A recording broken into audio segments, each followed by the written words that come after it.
Hello everyone, welcome back to our class. So today we will discuss about the causes of war.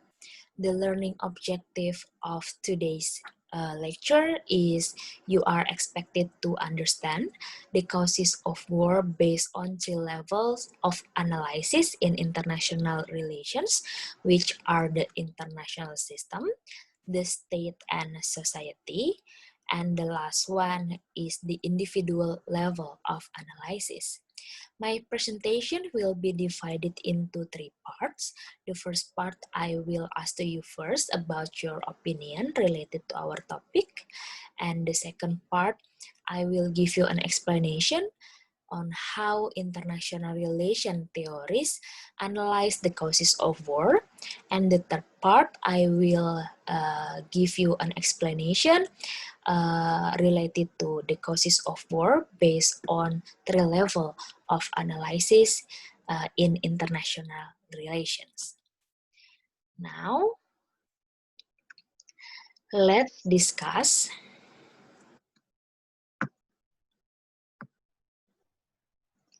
about these three questions. You can raise your hand to give your opinion related to these questions. So the first question is, why war happened? And the second question is, can war be prevented? And the last one is, what is or what are the causes of war according to your opinion? So please raise your hand. Okay, so why war happened? There are so many reasons why war happened. It can be from the anarchical of international system. It can be from the misperceptions of the leaders, or it can be from the the selfish characteristic of human being. Can war be prevented? Actually, we can minimize the factors that encourage the war by identifying the causes of war based on the history. So we can learn from the past. And the last question, what is or what are the causes of war? There is no single explanations or single cause of war, but we can still observe the pattern why war happened from the history, which will be studied today. And why we should learn this topic, because by understanding the past, you know how to deal with the present and the future. Okay, now I will begin my presentation, my explanation by explain about how international relation theories analyze the causes of war. I provide four international relation theories here. The first one is realism, second one is liberalism, the third one constructivism, and the last one is structuralism. Okay, so from the realism perspective, the realists believe that the anarchy of international system may lead to a chaos situation. It is because the states always pursue state survival, so that the choice over is struggle for power. They face an uncertainty of international environment in which state might use its power to harm another. So they feel insecure. So based on realism, uncertainty of the international system and also the insecurity of state can be the sources of war. The second theory is liberalism.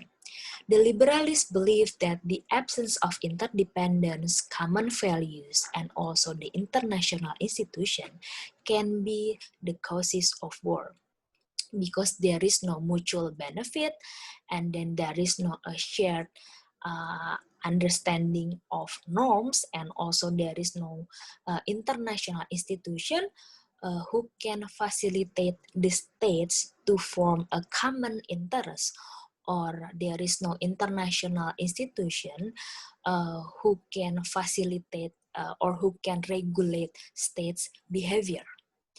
And the third theory is constructivism. Um, uh, Constructivism believes that states' relations are affected by four factors: interest, intention, identity, and then values. So, according to the constructivism, war can happen if they are failed to identify the interests and the intentions of other states. And also, this situation can happen because they do not have a good relations. They do not have a good interaction between the states because of the differences of identity and values. So constructivism believes that misperceptions and negative social interaction can be the causes of war. And the last is structuralism. I will make a short explanations. So the point is, the structuralists believe that war happened because of the class separations and imbalance interclass relations. So there is a gap between groups within society, a gap between the haves and the have-nots, a gap between the rich people and the poor people. So these asymmetrical relations can be the causes of war. Okay, so there are three levels of analysis in international relations: international system, state and society, and the individual. The first one, I will explain how international system analyze the causes of war.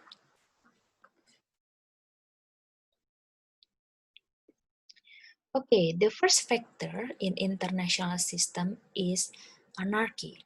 So that I've mentioned before that realism believes that we live in the anarchical of international system in which states is the main actors.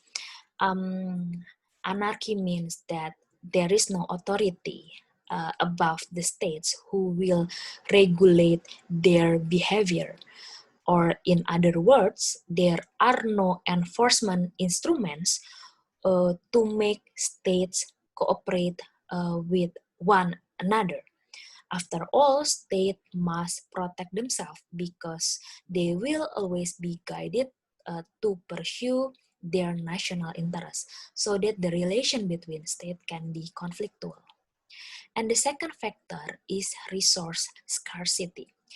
In modern life, state depends on resources such as oil, for example, to undergo its industry and also its economy.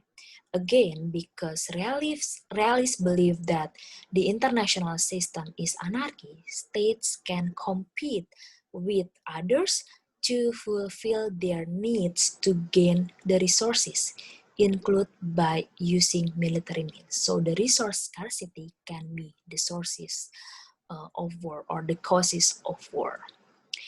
And the third factor is lack of an arbiter.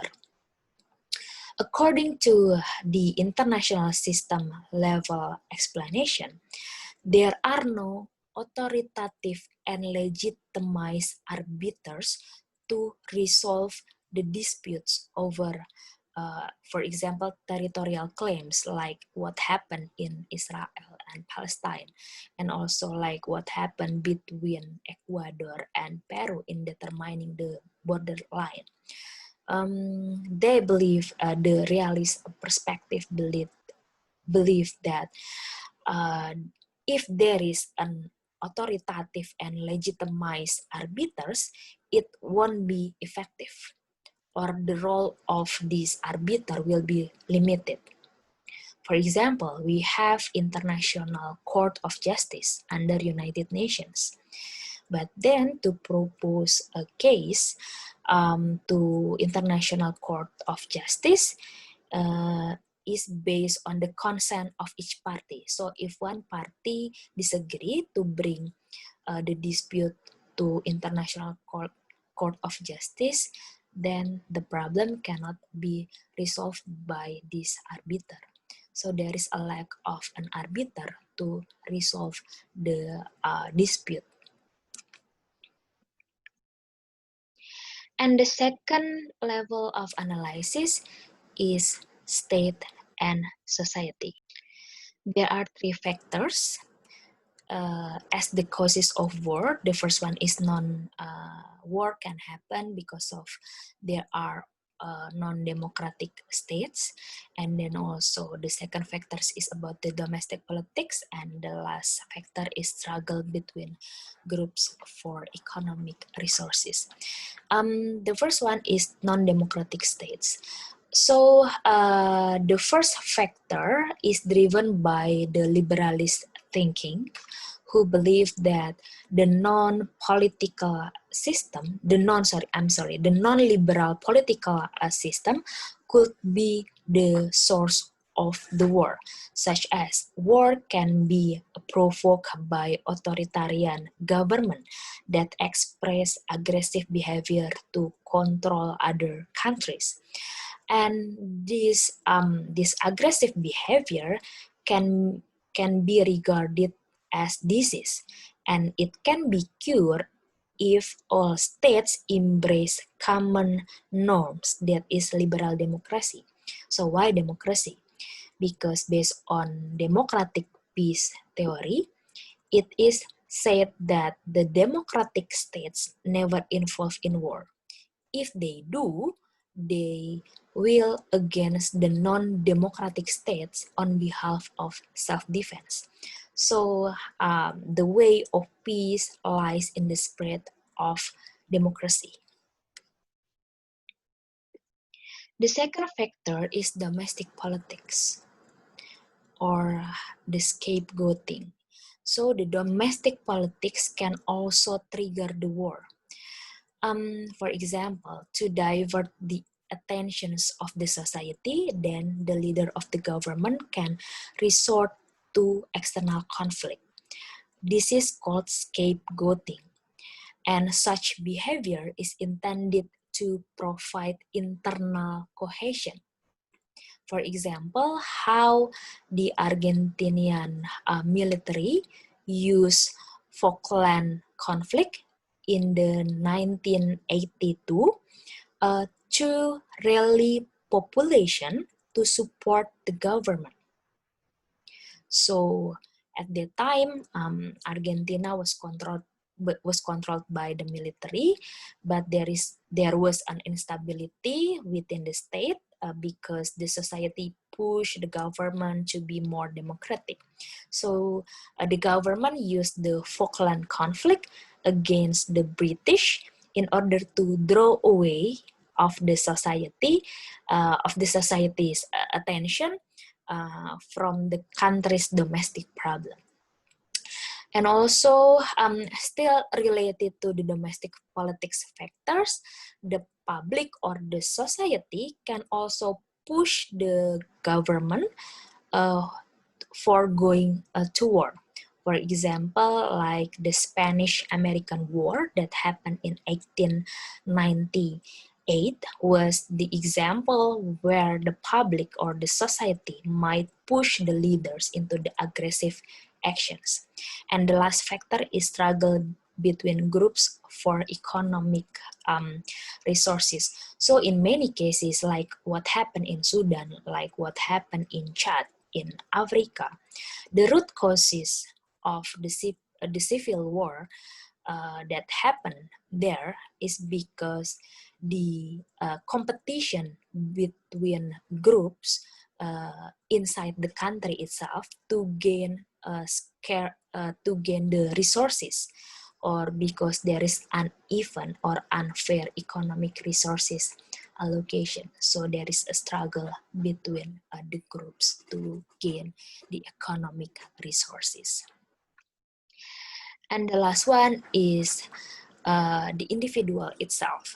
So the personal characteristic of leaders, such as the selfish human being, like what Thomas Hobbes stated, that the characteristic of selfish and then also aggressive can be the source of the war itself, because of this characteristic can be reflected to the state's behavior. And also, the second factor is misperception. It means that the misperceptions of the leaders in understanding the intentions of other states, or the inability of a leader to understand the interests other states can be the causes of war. So, for example, that they miscalculate what actually the intention of other state when they are trying to enhance their military capability. Okay, so this is the end of my presentation. Do you have any questions related to our topic? You can also email me. You can also send me an email if you have any questions. And this is assignment for you. This is an individual assignment. So you have to choose an example of word event. And then after that, you have to make an analysis, the causes of war that you've chosen using 3 level of analysis. And then you have to submit your paper to IDE no later than 4 p.m. Good luck and thank you.